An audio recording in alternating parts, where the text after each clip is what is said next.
Hello, everyone. A very good evening to all the dignitaries on the dais.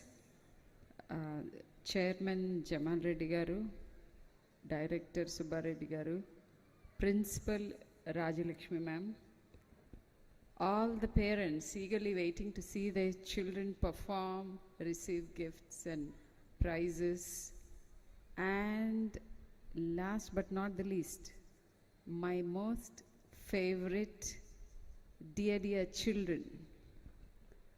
A very good evening to all of you. My hugs and kisses to all the children. You are just not related to my profession. You are my passion too. Thank you, management, for providing me this opportunity to be here. I was invited here because I'm a pediatrician. I have something to contribute to all the parents and probably the children. But why did I come here? Is because I wanted to have a few of my thoughts expressed to all the parents here. So in what right am I going to talk whatever I'm going to talk? On two counts. The most important thing being, I'm a mother of two children, and I thoroughly enjoy, and will always enjoy being a parent. And of course, I'm a qualified pediatrician. I get to see thousands of children and parents. And with that little experience, I thought I'll share my thoughts across. Yes, when it comes to parenting, I think it's the most honorable and at the same moment very challenging job in the world. Very fulfilling, very taxing, full of doubts, scary sometimes, and overwhelming all the time. Overwhelming with happiness, with joy, with doubt, with various emotions. There's nothing more profound than being a parent. And yes, running a school means being a parent to many hundreds of them. So congratulations, sir, for doing this big job. Well, whatever all of you parents are going through at the moment is what the entire gamut of emotions, I lived through them, I live through them even today. So what is right and what is wrong about parenting is what is the most often asked question, if not asked, felt inside. I have to assure you, there is nothing right, there is nothing wrong, absolutely. It's a spectrum. And the very fact that you want to know what is right and what is wrong itself speaks that you want to be a good parent, and there ends the matter. And now you will start finding out how to be the best parent. When in doubt, there is something called follow the 4 C's. How to raise a child. How to raise a child is what most of you are interested in. But I want you to also note down that it's not about raising a successful child and what is success at all. It's about raising a happy child. I think the prime importance today is, it was always this, it will be this even in future, is to raise a happy human being. At the end of the day, success, a successful person is someone who is happy. What is happiness? Don't get confused with between joy and happiness. Joy is the ultimate thing that we are talking about. And how are they different from each other? There's a difference between joy and temporary happiness. Joy is something which comes from within and which can be nurtured within your own self. but it's not dependent on anything that is material, and it can be generated on your own. And the most important reason why, how you can be joyful is by being empathetic, by creating an impact in others' lives. This is about the joy.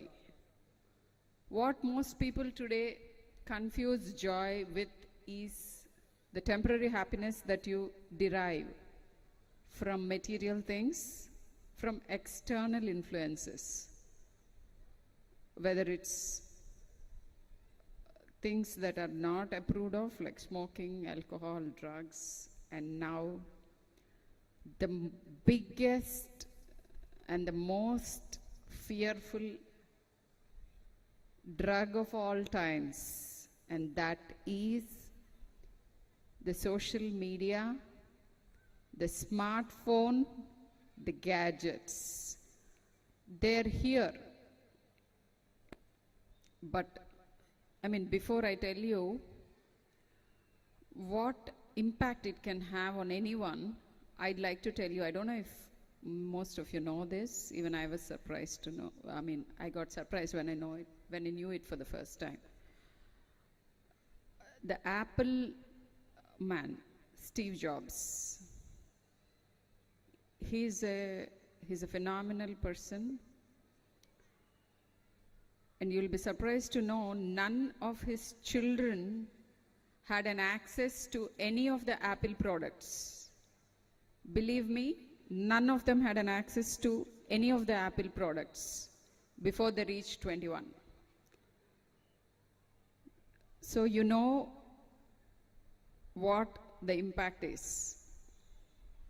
And then all the products are out in the market, and the rest of the world is hooked on to it, except for the person's own children who has brought these Apple products into the world. So this is a double-edged sword. Be careful. Use it in the right way.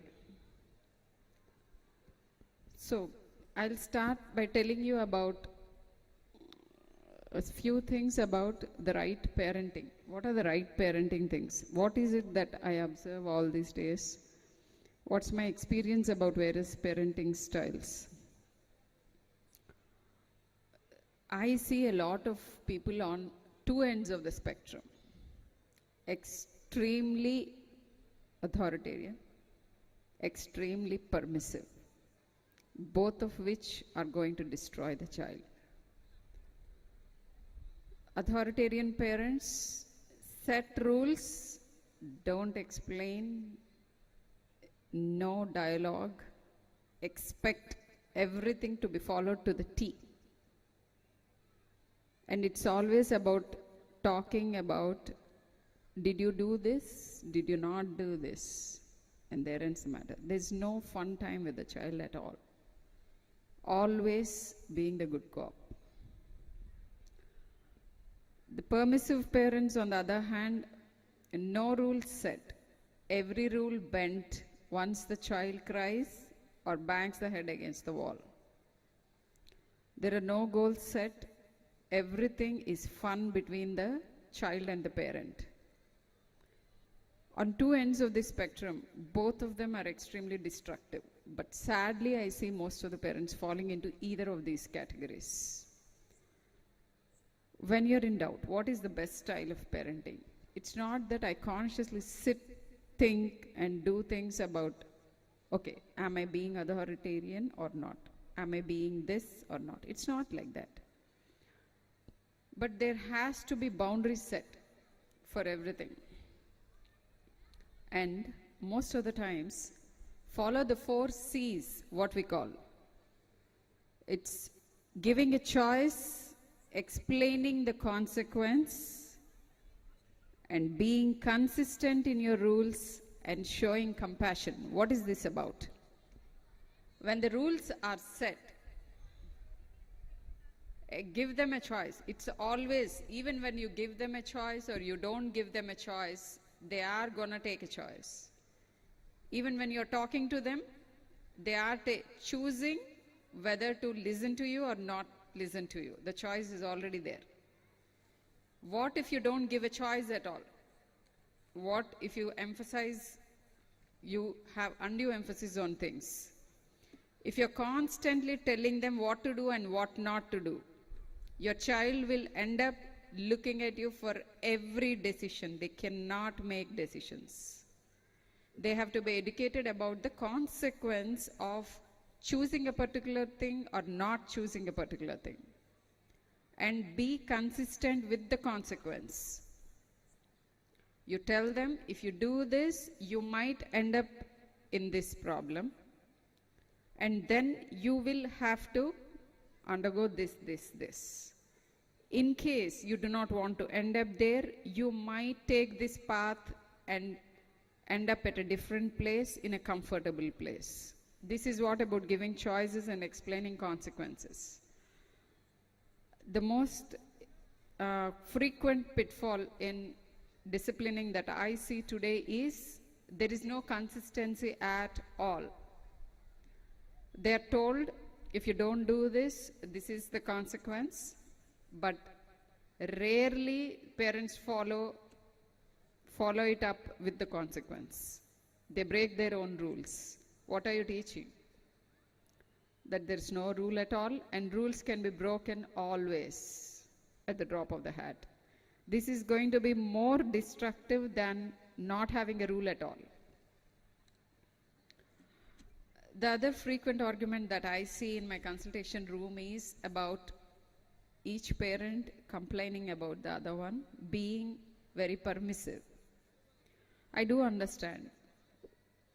I mean, back home, even we had our most bitter arguments only about parenting. Believe me, every couple goes through this. So what's the solution? You don't have to be frightened about your spouse spoiling the child. You'll be surprised to know children will eventually follow that parent who's going to set the rules and who's going to show the consequence of not following the rules. So don't worry, they will not get spoiled. Both the spouses have a 50% share of parenting. Let them do that. You'll be surprised to know at the end, the child will accept the one who is doing the right thing as the 100% parent. So don't worry. Don't lose out on your relation with your spouse. I found a couple of interesting quotes on Google about parenting. I selected these because they will put across a few of those of my own thoughts about parenting. All the parents who scream and who lose their sleep over teaching their children something, don't do that.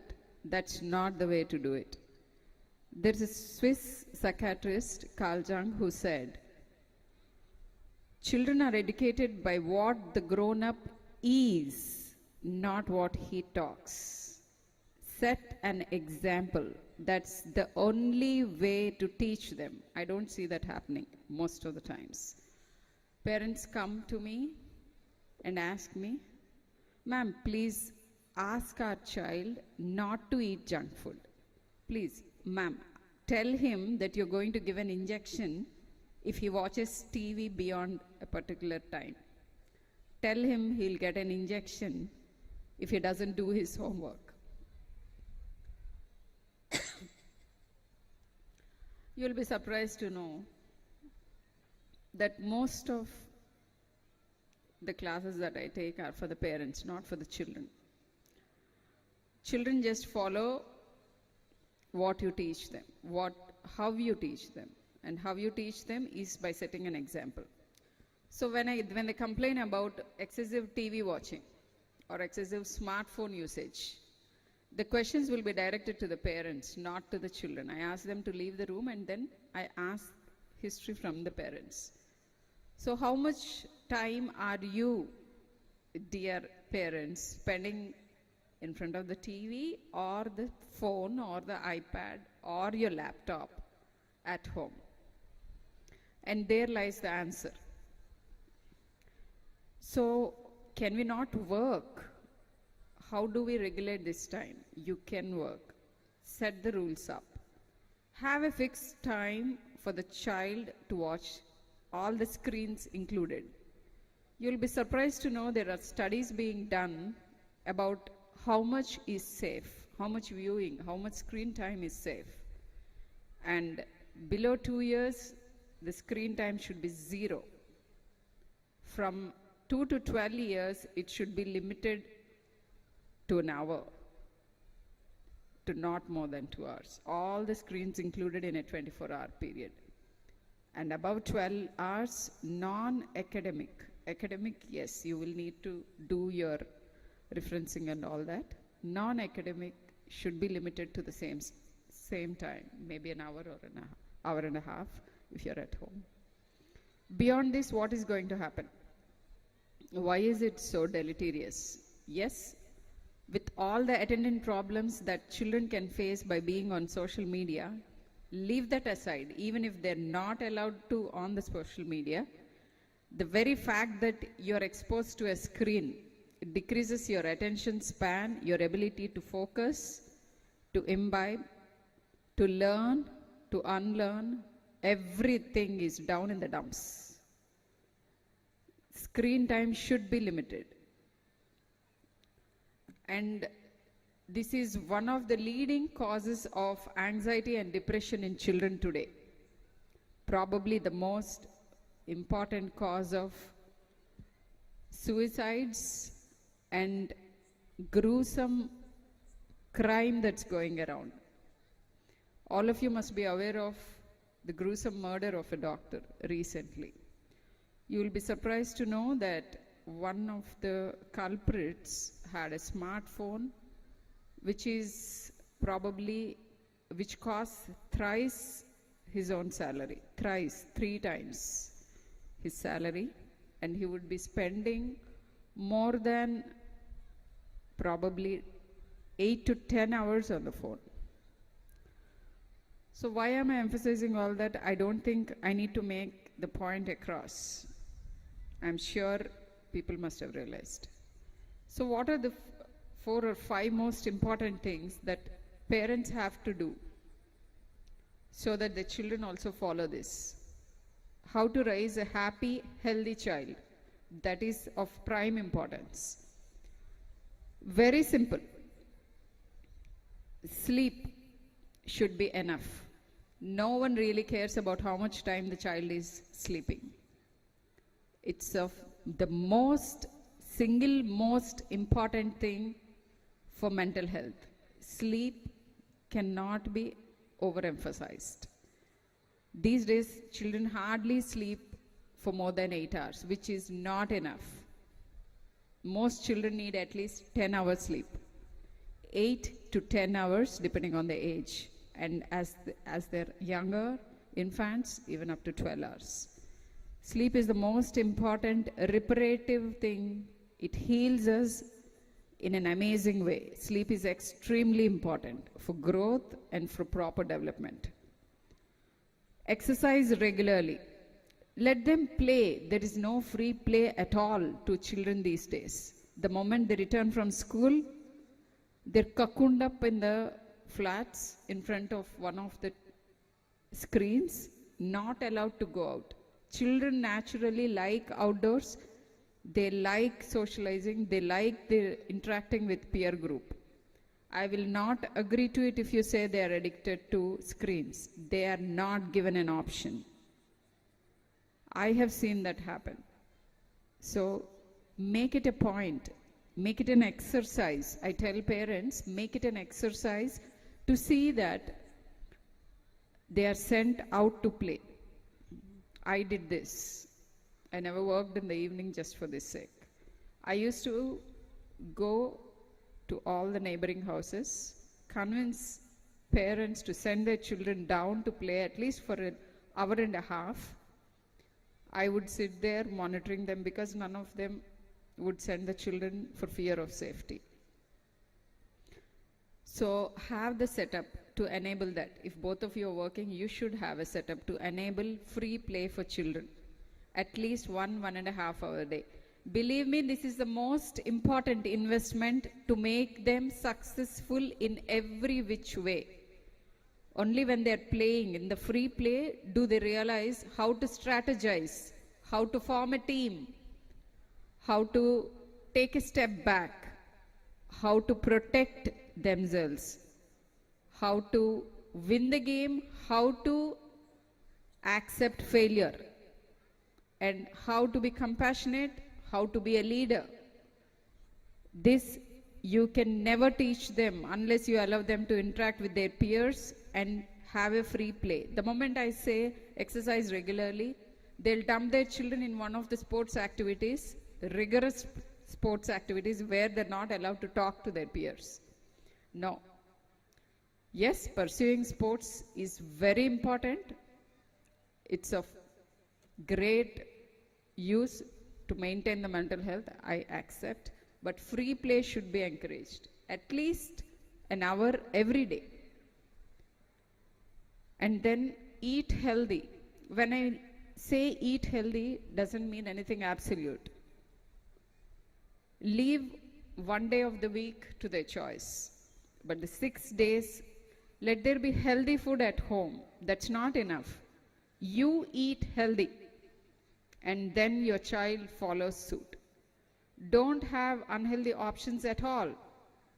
It's very inhuman to have unhealthy options put right on the table and ask them not to eat. No, it doesn't work that way. Let them have the choice food once a week, but don't stock them at home. And the next important thing is have a good work culture. You work incessantly. You praise each other, both the spouses, about how they're very diligent in their work. You don't have to tell your children to work. They'll follow suit. And one very important thing that's disappearing, yes, even that it's happening in my home too, is children are not reading at all. The moment I say make them read, parents think it's only academics. No. It's more important to read books which are not in the curriculum. Curriculum anyway they're reading. Let them read. Reading is one single important habit which will open the world to them. You don't have to parent them after a certain age. They will tell you things that you do not know. It's happening back home. My children teach me something new every day.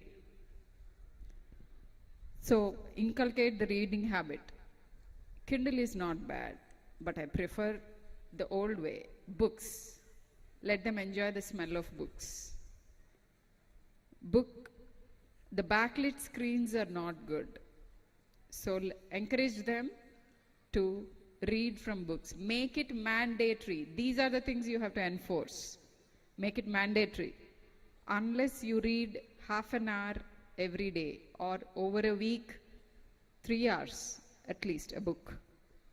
No, you will not be allowed to do so and so, such and such an activity. Enforce this. So about the permissive parents, you need to know something. If you have never been hated at all by your children, you have never been a parent. I totally agree to this. This is said by Betty Davis, a silver screen idol. So don't try to be the good cop all the time. You don't need to be. They will love you to bits in spite of you being the bad cop. Believe me, I'm telling you this with my own personal experience. The other thing that I feel sorry about, these days parents are in a hurry, they're restless to see their children grow up. The moment they're born, they're waiting for them to get into the college. Where is that joy of bringing up a child? Sit with them, talk to them, observe them. I don't think there is any greater joy than just observing children. Yeah, I understand that I like that more than a normal person. But yes, all of you, you're losing out on something invaluable in your hurry to reach the goal. You're not enjoying the journey. You're just looking at the destination. And a day will come when you'll pine for every single moment that you spent with your child. You want it back. You want them to come back to you. But the restlessness that you have shown while they're growing up is going to come back to you from your child. He will not be enjoying your company because you never did. You were always busy laying down the rules. You're always busy looking at the goals. You're always busy looking at the numbers, his ranks, his prizes, his do's, his don'ts, and then this is going to come back to you. So enjoy parenting, please. There is no specific time limit wherein they have to reach a particular goal. I'll tell you an example. I'm not talking out of the books. Most of what I'm telling you is what I practice, what I think, and from my own experience. My son was appearing for the medical entrance, and he kind of was getting stressed at one point. And he said, "Mama, will I make it?" I always used to tell him, if you make it, I'll be happy because you are aiming for it and you are going to be happy. If suppose you don't make it, you want to try for a second time, I'll be happier. You know why? Because you're going to be there along with me for one more year. You'll be with me. You will not leave home going to the college. This is my attitude towards parenting. Have the joy of bringing up the child. Spend every single moment that you can. Make it mandatory to be in touch with their emotions, with their day-to-day activities. It's a beautiful world. Just enter that and rejoice. And this is how you can prevent most of the problems that they're facing. They do not have people to talk to. The parents come home, sit in front of their laptops, they work on their laptops, and they're like typing, looking at the laptop and talking to their child. There is no eye contact at all. I've seen a steep rise in autism. And then I started thinking, what's happening? Are we detecting it more, or is it is the incidence increasing? What is autism about? Absolutely no contact. They have a world within themselves of their own. They're not socially connected. Speech gets delayed. They make no eye contact, and they can't express most of their emotions. They're extremely fearful of certain things. This autism is on the rise, and studies are being done if it is directly related to the amount of screen time spent. I have seen that borderline autistic features in a couple of children, which improved once I suggested that screen time be made 0.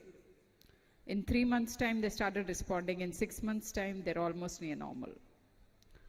So this is the impact that screens are having on your kids.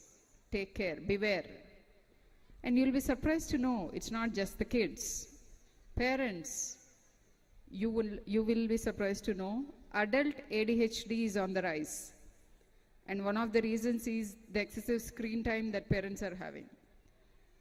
ADHD, unable to focus. All these things are seen in adults too. So beware. Science, philosophy, the greatest thinkers in the world, all and sundry, vouch for the same thing. Rise. Make happy children, happy societies. Not about the so-called success.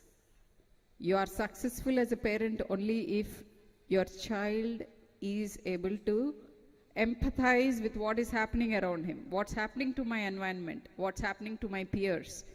How am I responsible for that? How can I help get better, help others, make an impact in others' lives. This is what you need to teach your children. And once you teach this, believe me, they are going to be successful in the conventional sense too. Most things are good and they are the strongest things, but there are things which are evil too, and you're not doing a favor by shielding them from reality. Teach them that good will eventually triumph. Teach them moral values. Have your own set of moral stories at home. Introducing moral science at an early age is known to have a very good impact on setting up values in your children. And believe me, you're not doing this for anyone's sake. You're not doing it for the sake of the universe or the world. You're doing it for the sake of your own child. Every single thing, every input that you give to the universe, it has a beautiful way of getting it back to you. You're raising a good child. You're raising a child with values only because your child needs to be protected. Only if he does good will he get back good. There is no other way. So remember this, emphasize on this. One more important thing. America's most beloved First Lady once said, children are apt to live up to what you believe of them. I see a lot of parents making very derogatory remarks about their children. He's useless. He's of no use. He cannot do that. He's always a failure. He's up to no good. These are extremely damaging statements. You will be surprised to know that most children who are later adults who are extremely successful were written off as children. They are all school dropouts. Extreme success is met with in children who were never thought of to make an impact. So don't put them down, nurture them, encourage them, look into their problems, try to help them, understand them. And at the end, Annie Frank, a Holocaust survivor, Annie Frank, she's written her own diary. She didn't have time to become a parent, but she said one thing very profound. Parents can only give good advice or put them on right paths, but the final forming of a person's character lies in their own hands. So chill. Don't feel guilty about or try to take responsibility for everything that's happening with your child in future. No. That doesn't undermine your role as a parent, but that's not the end always. So enjoy being a parent. There are a few things that I always wanted to talk, particularly about competition that's killing children. So I'll tell you how taxing it gets. I was a topper in school for, I think, 5 years straight. All the exams that I wrote, I was the topper. And one day my class teacher called and asked me, I was sitting and doing some homework in one of the free periods when everyone was jumping around. She said, "What, now you're already topping all the exams all the time. So what else is remaining?" So I was such an obsessive child. I told her, "Ma'am, each time I'm competing with my own self. I want to better myself than the previous one. I want to increase the gap between the first and the second ranks." That's an extreme case of obsession. That's not healthy. Let them be balanced. Don't make them compete all the time. Tell them to be their best. Accept when they fall down. That's not the end of the world. Have a well-rounded child. Have an emotionally intelligent child. There is a lot of emphasis on IQ. No emphasis on EQ. What is EQ about?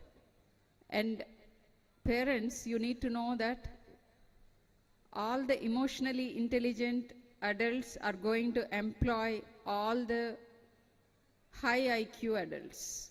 So finally, the ones who have higher emotional intelligence are the winners.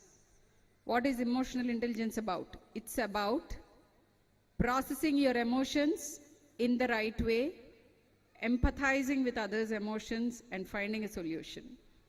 This is the most important thing for success. And if a child is emotionally intelligent, you wouldn't be seeing so many children giving up lives once they fail an exam. Very sad the other day to read about a suicide committed by an IIT student. He must have worked his guts out to reach where he is, and for no reason went away.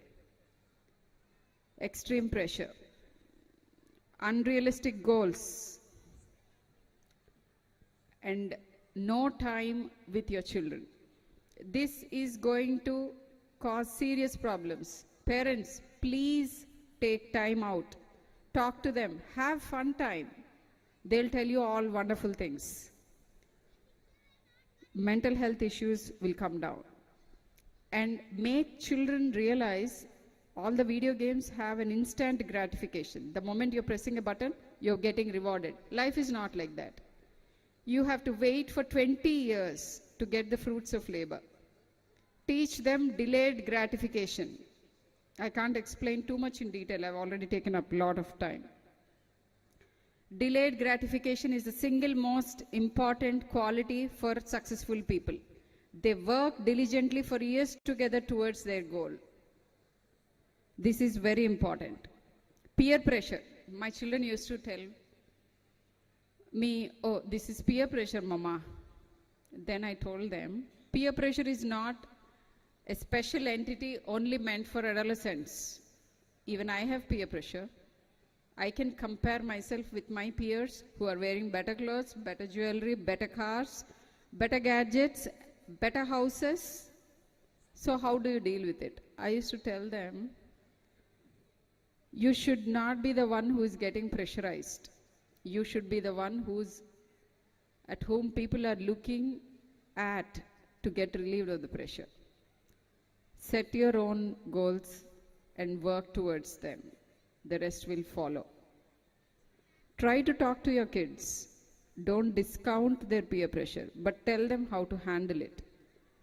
Tell them what real things are, what really important things are. Most importantly, tell them always this one very important thing. Come what may. This is about the compassion that I was talking. Come what may. You might have erred, you might have fallen down, you might have failed, but you will never cease being my child.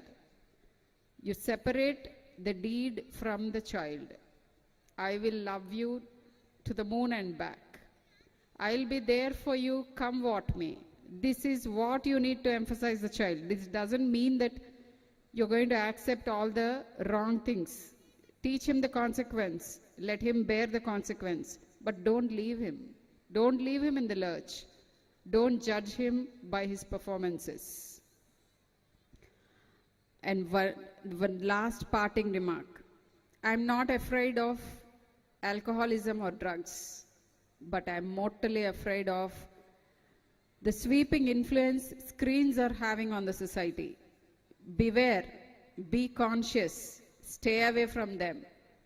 Move away from screen to open places, to the sky, to nature. Enjoy these things. Make it a point. It's going to cause the next biggest healthcare threat is mental illness. It's already there and it's increasing day by day. Screens are one of the most important things. The other important thing is lack of communication between children and parents. No time together. Please wait, think, act. With this, thank you all.